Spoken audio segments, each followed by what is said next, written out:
Diyoseze ya Ruhengeri iherereye mu ntara y'Amajyaruguru y'u Rwanda. Imbibe zayo zihuye n'icyahoze ari Perefegitura ya Ruhengeri. Ifite ubuso bwa kilometero kare 1665. Mu majyaruguru y'Iburengerazuba ihana imbibi na Diyoseze ya Goma yo muri Repubulika Iharanira Demokarasi ya Kongo. Mu majyaruguru igahana imbibi na Diyoseze ya Kabare yo mu gihugu cya Uganda. Mu majyepfo y'Iburasirazuba ihana imbibi na Arikidiyoseze ya Kigali, naho mu majyepfo igahana imbibi na Diyoseze ya Kabgayi. Iburasirazuba ihana imbibi na Diyoseze ya Byumba, naho Iburengerazuba igahana imbibi na Diyoseze ya Nyundo.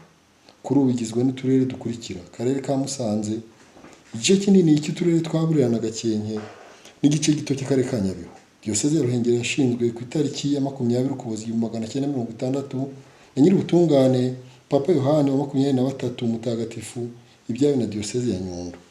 Mu gushinga Diyoseze ya Ruhengeri, ubuyobozi bwa Kiliziya bwafashe igice cya Diyoseze ya Nyundo yayoborwaga na Musenyeri Aloyizi Bigirumwami, cyari kigizwe na paruwasi 3 arizo Murama, Ruhengeri ndetse na Kinoni, n'igice cya Diyoseze ya Kabgayi yayoborwaga na Musenyeri Andereya Perode, cyari kigizwe na paruwasi 9 zikurikira: Rwaza, Janja, Byumba, Nemba, Nyagahanga, Rushaki, Bungwe, Runaba na Rwesero.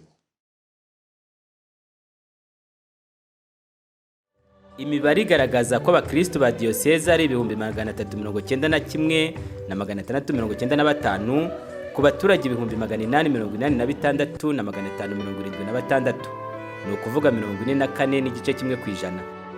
Umushumba wayo watowe bwa mbere, Nyiricyubahiro Musenyeri Bernardo Manyurane, yatabarutse ku itariki 8 Gicurasi 1961 i Roma atarahabwa ubwepiskopi. Musenyeri Andereya Perode wari umushumba wa Diyoseze ya Kabgayi icyo gihe, akaba ari we wagizwe umuyobozi w'agateganyo wa Diyoseze nshya ya Ruhengeri, Administrateur Apostolique, kugeza ku 21 Kanama 1961, ubwo Papa Yohani wa 23 yatoreraga Nyiricyubahiro Musenyeri Joseph Sibomana kuba umushumba mushya wa Diyoseze ya Ruhengeri. Yahawe inkoni y'ubushumba ku itariki 3 Ukuboza 1961. Diyoseze ishingwa mu 1960, icyicaro cyayo cyashyizwe muri paruwasi ya Ruhengeri yari yarashinzwe 1954, bityo ihinduka katedrale, ni ukuvuga paruwasi irimo icyicaro cy'umwepiskopi. Kuwa 5 Nzeri 1968, Nyirubutungane Papa Paulo wa gatandatu yashinze Diyoseze nshya ya Kibungo, ayiragiza Musenyeri Joseph Sibomana wari umaze imyaka 7 ari umushumba wa Diyoseze ya Ruhengeri. Kuri iyo tariki kandi nibwo Papa yatoreye Nyiricyubahiro Musenyeri Focas Nikwigize kuba umushumba mushya wa Diyoseze ya Ruhengeri, ahabwa ubwepiskopi ku ya 30 Ugushyingo 1968. Intego ye ya gishumba yari Procedamus ni Pace, tugendere mu mahoro. Ku wa 14 Ugushyingo 1981, Nyirubutungane Papa Yohani Pawulo wa II yashinze Diyoseze nshya ebyiri mu Rwanda, arizo Byumba na Cyangugu. Mu gushinga Diyoseze ya Byumba, igice kinini cyayo cyomowe kuri Diyoseze ya Ruhengeri, nuko Diyoseze nshya ifata igice cyose giherereye mu cyahoze ari Perefegitura ya Byumba, bityo Diyoseze ya Ruhengeri isigarana gusa igice kiri mu cyahoze ari Perefegitura ya Ruhengeri. Musenyeri Focas Nikwigize yayoboye Diyoseze ya Ruhengeri mu gihe cy'imyaka 28, ni ukuvuga kugeza ku itariki ya 6 Mutarama 1996, ubwo Papa Yohani Pawulo wa II yakiraga ukwegura kwe kubera izabukuru, hanyuma ashyiraho umuyobozi w'agateganyo wa Diyoseze, Administrateur Apostolique, ariwe Musenyeri Antonio Martinez, umupadiri ukomoka mu gihugu cya Hispania, akaba ari uwo mu muryango w'abamisiyoneri ba Afurika bakunze kwita abapadiri bera. Uyu yayoboye Diyoseze kugeza ku 21 Ugushyingo 1997, ubwo Papa Yohani Pawulo wa II yatoreraga Nyiricyubahiro Musenyeri Kizito Bahujimihigo kuba umushumba mushya wa Diyoseze ya Ruhengeri. Yahawe ubwepiskopi muri katedrale ya Ruhengeri ku 27 Kamena 1998. Intego ye ya gishumba yari ut konyosh quantité, bakumenye. Musenyeri Kizito Bahujimihigo yayoboye Diyoseze ya Ruhengeri nk'umushumba wayo bwite mu gihe cy'imyaka 9. Ni ukuvuga kugeza ku 28 Kanama 2007, ubwo yagirwaga umushumba mushya wa Diyoseze ya Kibungo, ariko agakomeza kuba umuyobozi wa Diyoseze ya Ruhengeri, Administrateur Apostolique. Kuwa 29 Ukwakira 2010 Musenyeri Kizito bahuje imihigo yeguye ku mirimo ye nk'umwepiskopi wa Kibungo, bityo yegura no ku buyobozi bwa Diocese ya Ruhengeri. Icyo gihe Papa Benedicto wa 16 yashyizeho Musenyeri Alexis Habiyambere, umwepiskopi wa Nyundo, ngo abe n'umuyobozi wa Diocese ya Ruhengeri, administrateur apostolique, mu gihe yari itegereje kubona umushumba wayo bwite. Ni no muri uwo mwaka kandi 2010 Diocese yagombaga guhimbaza yubile y'imyaka 50 yari maze ishinzwe, ariko ntibyashoboka kuko itari ifite umushumba wayo bwite. Mu mwaka wa 2010 yagombaga guhimbaza yubile y'imyaka 50 imaze ishinzwe, ariko umwepiskopi nyiricyubahiro Musenyeri Alexis Habiyambere, umushumba wa Diocese ya Nyundo wayoboraga Diocese ya Ruhengeri muri icyo gihe gitegereje umushumba wayo bwite, yahisemo ko Diocese yategereza umushumba wayo bwite. Aho nyir'ubutungane Papa Benedicto wa 16 antoreye kuba umushumba wa Diocese ya Ruhengeri ku itariki 31 Mutarama 2012, ngahabwa ubwepiskopi kuri 24 Werurwe 2012. Musenyeri Alexis Habiyambere mu ijambo yavuze ati iyo yubile itarashoboye guhimbazwa ntizaburizwemo, mu ijambo ku munsi wo gutanga ubwepiskopi. Numvise rero iryo jambo y'umuntu mukuru kandi birumvikana, nanjye ngitangira ubutumwa bwanjye mbishyira muri gahunda. Ku itariki 31 Mutarama 2012 nibwo nyir'ubutungane Papa Benedicto wa 16 yatoreye nyiricyubahiro Musenyeri Vincent Harorimana kuba umwepiskopi mushya wa Diocese ya Ruhengeri. Yahawe ubwepiskopi kuwa 24 Werurwe 2012, akaba ari nawe uyiyoboye kugeza ubu ngubu. Nyir'ubutungane Papa Benedicto wa 16 antorera ku mushumba wa Diocese ya Ruhengeri. Nakiriye iyo nkuru, hari ibintu bivanze, hari ubwoba kuko kuba umwepiskopi ni ubutumwa bukomeye muri Kiliziya, ariko hakaba n'ibyishimo bishingiye ku cyizere Papa yarangiriye, Kiliziya yaringiriye inshinga ubwo butumwa. Intego yanjye ya gishumba nayikuye mu magambo yo mu Ivanjiri ya Matayo umutwe wa 2, twabonye inyenyeri Vidimus Stellam Eius. Ayo magambo ni amagambo yavuzwe na ba bami bagiye kuramya Yezu, umwana Yezu wavutse.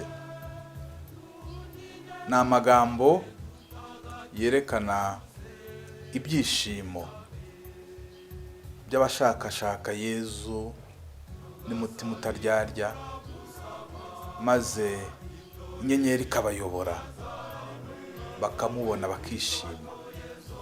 Noneho ayo magambo akaba agaragaza ugusangira ibyishimo byo kwahuye na Yezu no kwabonye Yezu.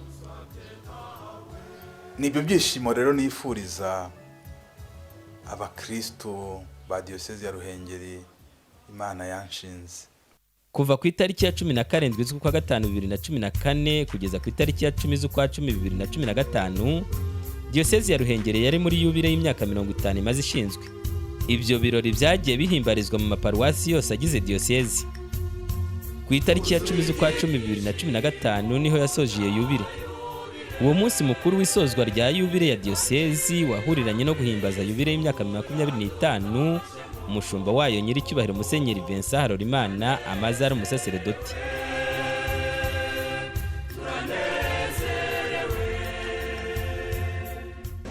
Banyacyubahiro bakristo bavandimwe inshuti za diyoseze ya Ruhengeri, twishime tunezerwe kuri uyu munsi uhoraho yigeneye, mutubere umunsi w'ijoro n'ibyishimo, dusingize uhoraho kuko ari umugwaneza kandi urukundo rwe rugahoraho iteka.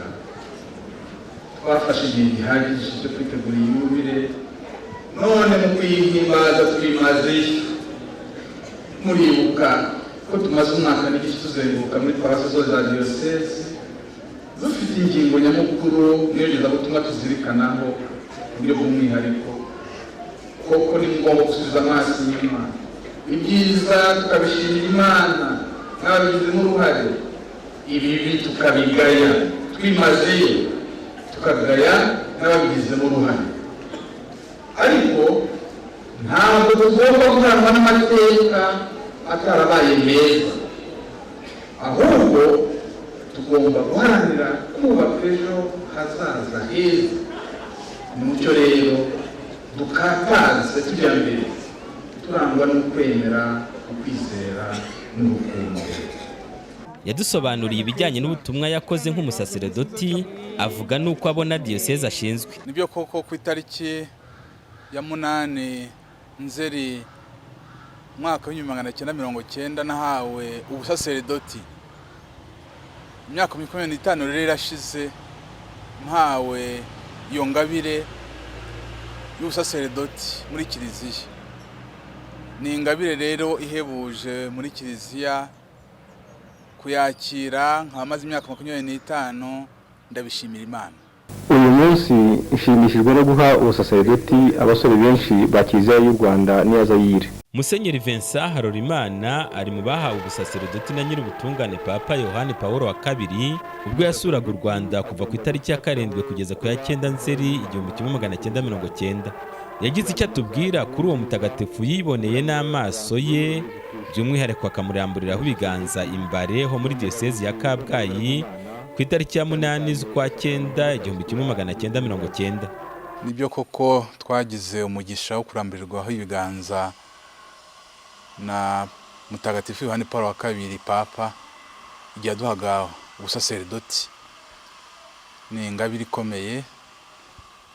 Ubwo rero icyo umuntu yamuvugaho ni ibyo kiliziya izi muri rusange. Umupapa wabaye ingirakamaro muri kiliziya, waranzwe no gukunda Imana, agakunda kiliziya akayitangira atizigama. Mutagatifu Yohani Pawulo wa kabiri yaranzwe cyane no gukunda urubyiruko, gukunda umuryango. Mutagatifu Yohani Pawulo wa kabiri yaranzwe no kuba ari intwari aho rukomeye, karangwa n'isengesho rimukomeza mu bihe bikomeye. Mutagatifu Yohani Pawulo wa kabiri aduha urugero rwo kwakira imibabaro cyangwa se imisaraba duhura nayo buri munsi tutijujuta no gusohoza neza ubutumwa Imana yaturagije. Nkimara guhabwa ubusaseredoti mu mwaka w'1990 nahawe ubutumwa muri paruwase ya Gisenyi, aho namaze imyaka 3, maze umwepiskopi antuma gukomeza ubutumwa bwanjye i Roma mu Butaliyani, aho nagiye gukomeza amashuri. Namazeyo rero imyaka 7. Nyuma yaho rero umwaka wa 2000 nahawe ubutumwa mu seminari nto ya Nyundo, aho nari ndi kugeza igihe Papa Benedicto 16 ampamagariye ku mwepiskopi wa Ruhengeri kuri 31 z'ukwa mbere umwaka wa 2012. Diyosezi ya Ruhengeri iherereye mu majyaruguru y'u Rwanda, akarere karangwa n'imisozi miremire aho butumburuke bugera kuri metero 2000. Abaturage muri aka karere batunzwa ahanini n'ubuhinzi n'ubworozi, aho usanga uburumbuke bw'ubutaka butandukanye bitewe n'agace buherereyemo. Muri rusange uturere twegamiye ibirunga nitwo dufite ubutaka burumbuka kurusha utundi, bukaba buberanye n'imyaka yo mu makoro, mu gihe hari utundi turere dufite ubutaka busaba ifumbire nyinshi no kwitabwaho byihariye. Imyaka ikunze kuboneka muri aka karere ni ibirayi, ibishyimbo, ibigori n'amasaka. Mu gace k'ibirunga kandi haboneka igihingwa ngengabukungu cy'ibireti. Kubera imisozi miremire imvura igwa ari nyinshi mu gihe cyayo, cyane cyane mu ishyamba ry'ibirunga n'uduce tuhegereye. Akarere Diyosezi ya Ruhengeri iherereyemo kizihiye ubukerarugendo kubera ibyiza nyaburanga bihabarizwa, cyane cyane parike y'ibirunga n'ingagi zayo zikurura cyane ba mukerarugendo baza baturutse hirya no hino ku isi. Ni akarere karangwa n'amafu ugereranyije n'utundi turere twinshi tw'igihugu kubera ubutumburuke buri hejuru.